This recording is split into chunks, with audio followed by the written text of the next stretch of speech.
Olá, boa noite a todos e a todas. Meu nome é Gaspar Silva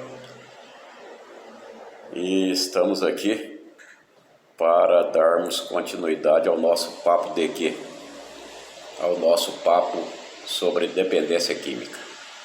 Antes de mais nada, solicito mais uma vez que aqueles que se interessarem pelo assunto, que se interessarem pela nossa explanação, que possam nos dar um like, se inscrever no canal. Isto é importante para a continuidade do nosso trabalho, inclusive frente ao próprio YouTube. Bom, nós hoje vamos falar sobre associarmos, na verdade, as 4 dependências químicas mais comuns aqui do Brasil. Temos as dependências lícitas, sendo estes os principais o álcool e o tabaco.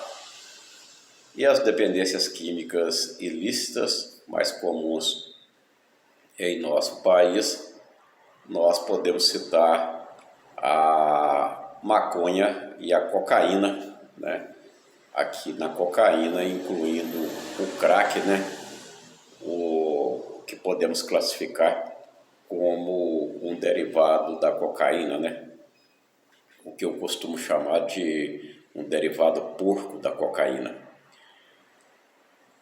Pois muito bem, foi visto que as dependências químicas, via de regra, elas se instalam com o decorrer do tempo. Daí, grupos de mútua ajuda terem como conceito a dependência química como sendo uma doença incurável, progressiva e de fins fatais. Conceito esse que é aceito pela própria comunidade científica. Entretanto, a condição de progressão dessa dependência química em tempos passados era uma condição progressiva de uma forma, via de regra, mais lenta, principalmente no homem. Existe uma diferença biológica entre homem e mulher, que foi salientado em explanação passada, e essa dependência química vai se manifestar de uma maneira mais prejudicial, principalmente no tocante ao álcool, de uma maneira mais diferenciada, digamos assim, devido à biologia masculina e feminina. A mulher, por possuir um índice maior de gordura corporal, ela vai reter mais o álcool no seu corpo. E a consequência disso é que, digamos, um copo de cerveja para um homem, equivale a 2 copos de cerveja para a mulher. É uma questão biológica. Pois muito bem, o álcool e o tabaco sempre andaram associados, mesmo em tempos antigos. Tanto é que os primeiros cientistas a observarem isso, né?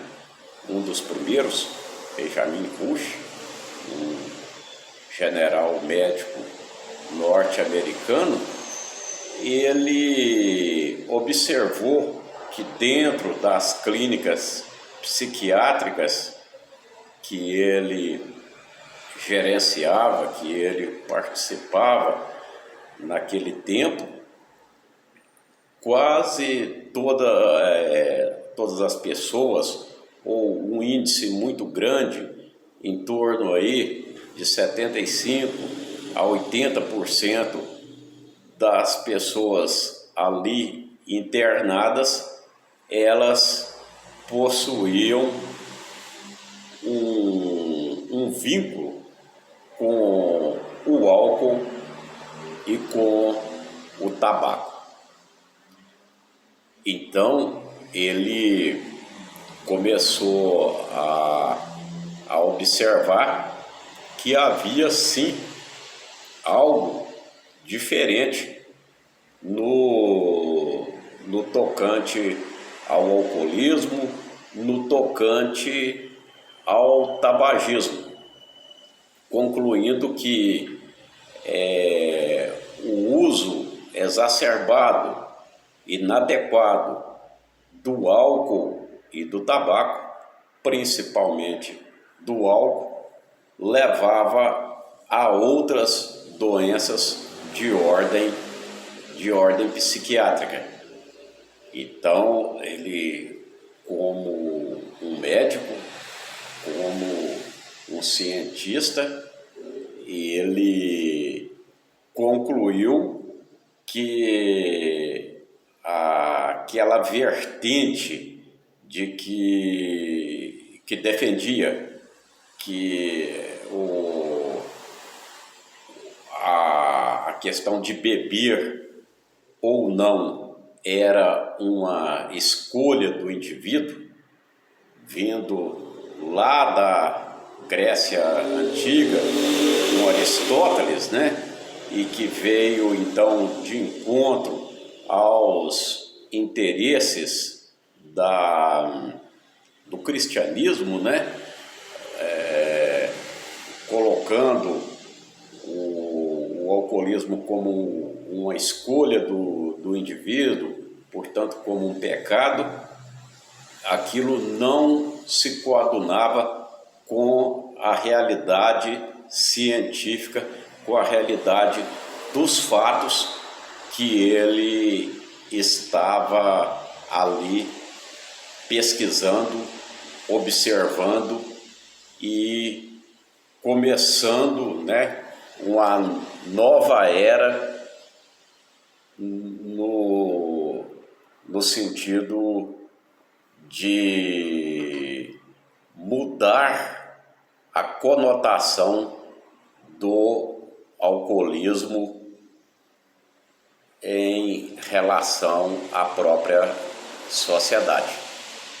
Então, Rush foi um dos primeiros a alertar que o indivíduo, a partir de um determinado momento que o seu alcoolismo havia evoluído, ele não tinha mais uma escolha para paralisar com o alcoolismo.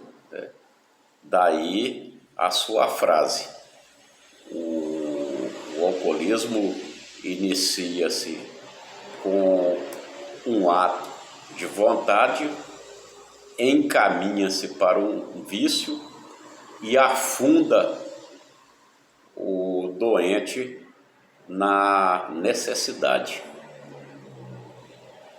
Ele viu, né, que pessoas tentavam paralisar com o alcoolismo e não conseguia. Mais tarde, outros cientistas, filósofos, psicólogos chegaram à conclusão de que a força de vontade apenas não basta frente ao álcool. É preciso algo mais. Daí chegarmos até o conceito atual de que é uma doença biopsicossocial, com fatores biológicos, psíquicos, né? E envolvendo aí uma série de hábitos inseridos na sociedade ocidental, falando-se de uma forma mais genérica. Pois muito bem, então o álcool e o tabaco ficaram já associados num tempo, né, mais remoto. Nós estamos falando desse general médico por volta da independência dos Estados Unidos, um pouco mais do que isto. Na conjuntura mais atual, nós vimos o álcool e o tabaco por vezes se associar à maconha e à cocaína. Então nós temos aí os poliusuários, que em grupos de mútua ajuda eles costumam se chamar de dependentes químicos cruzados, né? Mas tecnicamente o nome seria poliusuários de substâncias psicoativas. Muito bem, essa associação mais moderna é altamente prejudicial, altamente nefasta para o ser humano, inclusive abreviando, né, aquela progressividade que se fala naquele primeiro conceito de uma doença progressiva, incurável e de fins fatais. Essa progressividade é abreviada quando observamos o álcool se associando à cocaína. O álcool como um depressor do sistema nervoso central e a cocaína como um estimulante do sistema nervoso central, muitas das vezes usuários caem nessa armadilha pensando que encontraram uma solução para contrabalancear sua dependência. Mas, na verdade, o que ocorre é o contrário. Esta associação vai cobrar do físico e da mente uma conta muito mais alta do que o uso individualizado de uma dessas substâncias. E ainda temos aí a questão da maconha, onde alguns cientistas são muito contrários a elas. Aqui no Brasil podemos citar o Dr. Ronaldo Laranjeira, que por vezes por vezes ele, em suas palestras, né, ele se encontra com universitários e estes se rebelam contra o seu posicionamento, né, procurando aí a liberação da maconha, mas ela também é uma substância psicoativa, né? Uma substância perturbadora do sistema nervoso central, uma substância alucinógena e que, quando deparada, né, ou quando utilizada por indivíduos que têm problemas associados à esquizofrenia, pode isto produzir um surto psicótico, e esse surto psicótico pode ter consequências trágicas, consequências muito sérias, levando ao óbito, levando a problemas de ordem policial, de ordens judiciais, né? Levando o indivíduo a um quadro, né, totalmente fora dos parâmetros da normalidade. Então, essa associação de substâncias psicoativas vão tornando o problema cada vez mais difícil de se prevenir, cada vez mais difícil de se tratar e cada vez mais difícil de se manter este tratamento quando obtemos um resultado positivo, que quase sempre ocorre. Esse resultado positivo só chega a duras penas, mas podemos dizer que existe grande dificuldade para prevenir, tratar e manter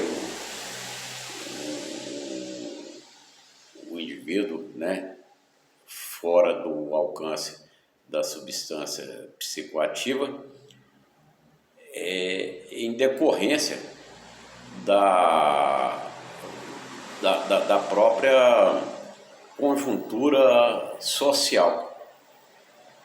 A falta de conhecimento sobre a matéria ainda é muito grande,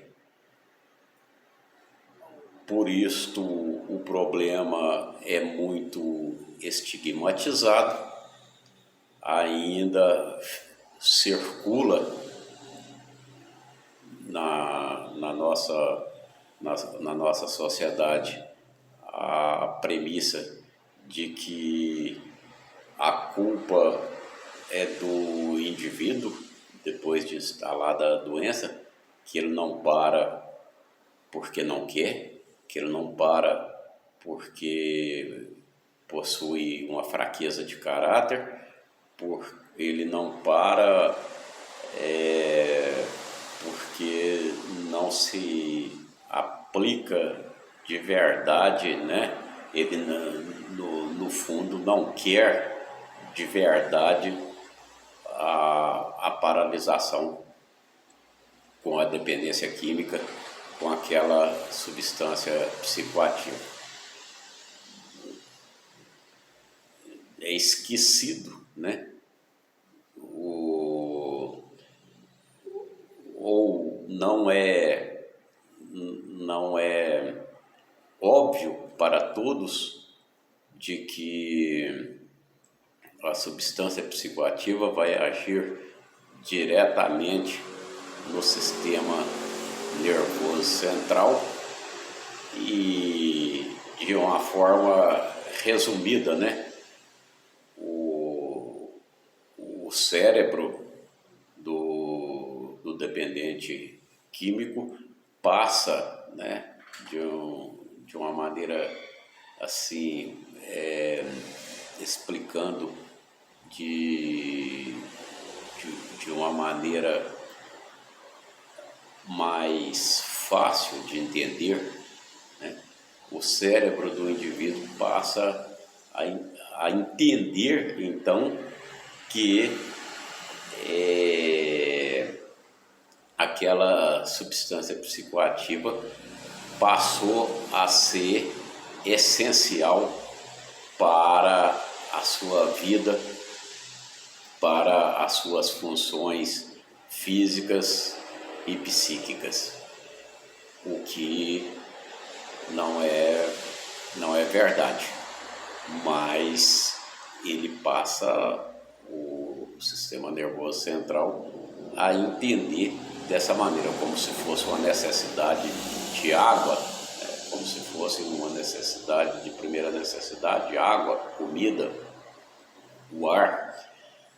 E por incrível que pareça, no álcool, por exemplo, né, 70, 80% das substâncias ali existentes é água, né? Então, o indivíduo pode sobreviver, né, prescindindo da água só se utilizando do álcool, né? Só que depois as consequências são aquelas que nós já falamos, aquelas bastante conhecidas. Ele se alimenta, né? Serve de alimento também, possui calorias, na verdade, o álcool, mas são calorias vazias, desprovidas de vitaminas, sais minerais, desprovida daquilo que o organismo precisa de fato. Então, nós vemos tragicamente o uso do álcool e outras substâncias, né, em detrimento, muitas das vezes, daquilo que é necessário para o ser humano, em detrimento da própria água, da própria comida, né? E a gravidade do problema só vai aumentando com o tempo. E por falar em tempo, nós dissemos que existe uma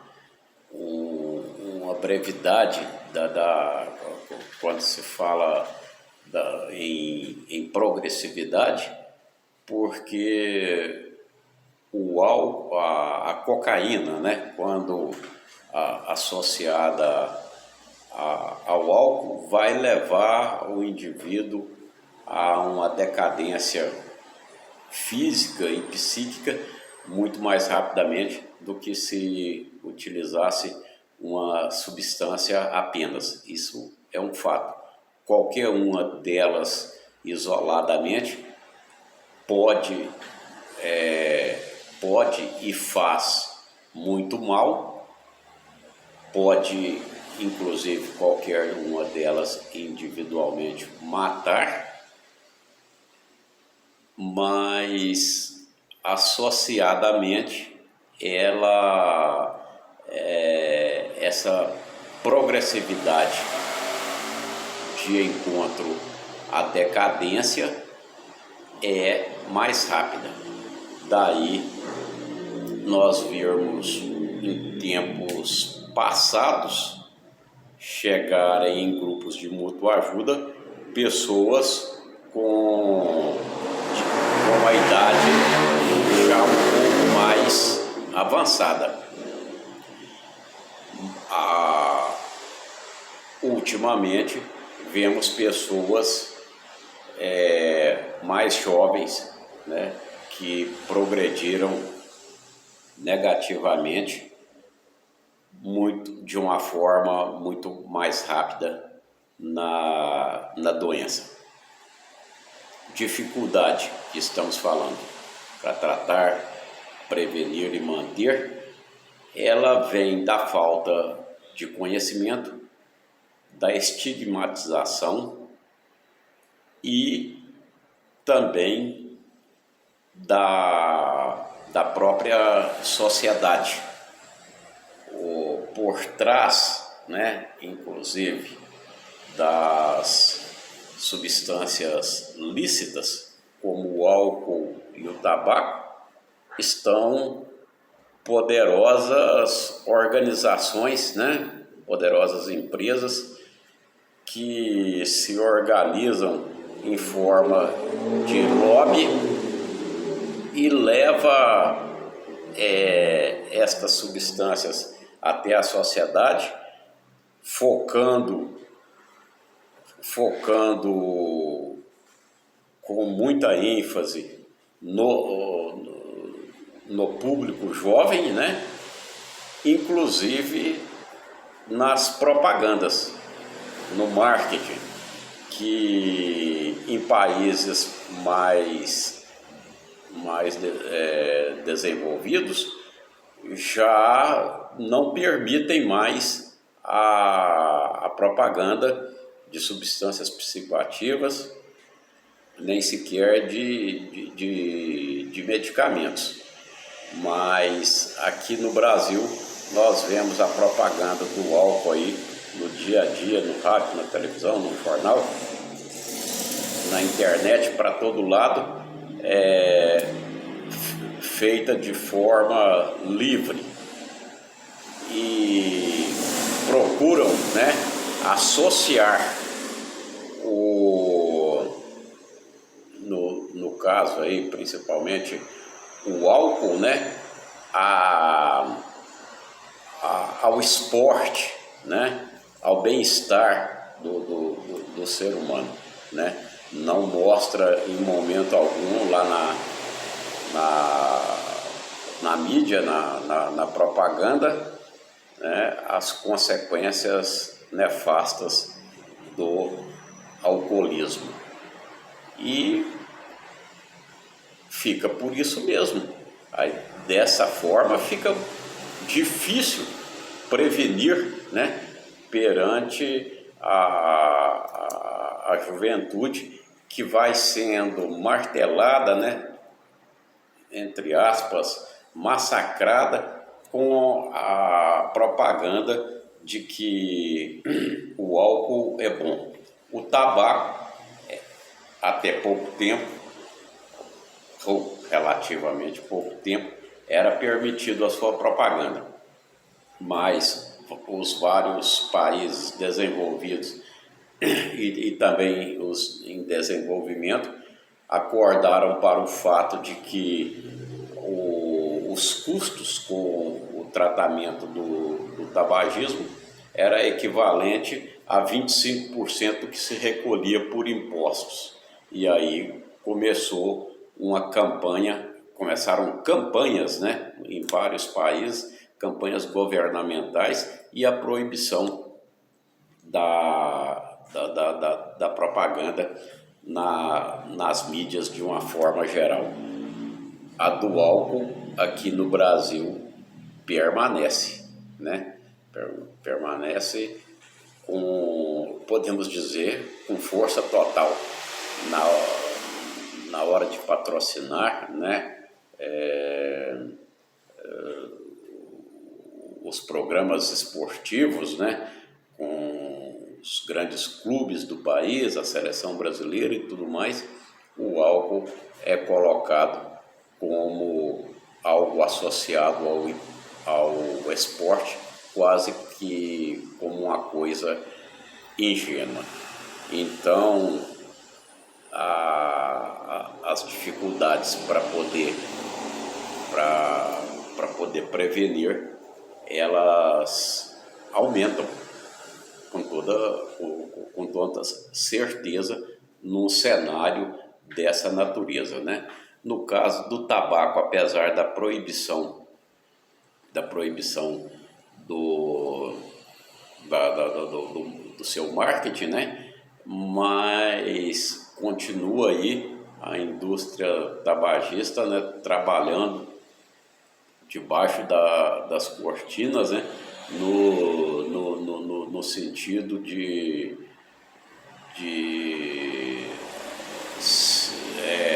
se associar ao público jovem também, inventando diversas maneiras, né?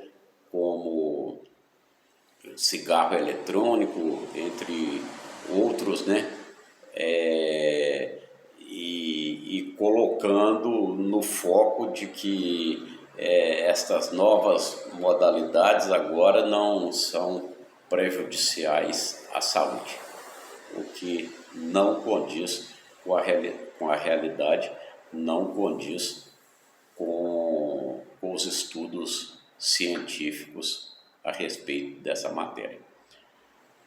Então, isto posto, né, nós colocamos aí as dificuldades no momento, né, de se prevenir, de se tratar e de se manter a recuperação da dependência química. Esta recuperação é sabida que ela deve ser mantida uma vez instalada, né?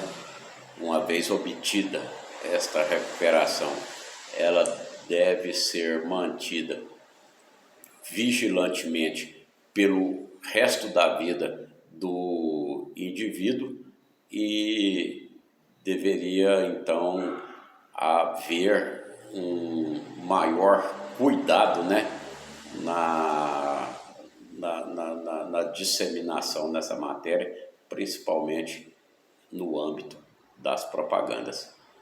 Mas, como diz, né, o jargão, né, nunca existiu uma sociedade sem drogas, provavelmente. Possivelmente pode ter existido ou existir, né, muito afastadamente hoje, uma sociedade sem dependência de drogas, que é também bastante difícil. Mas a forma como se evoluiu, né, a forma como evoluiu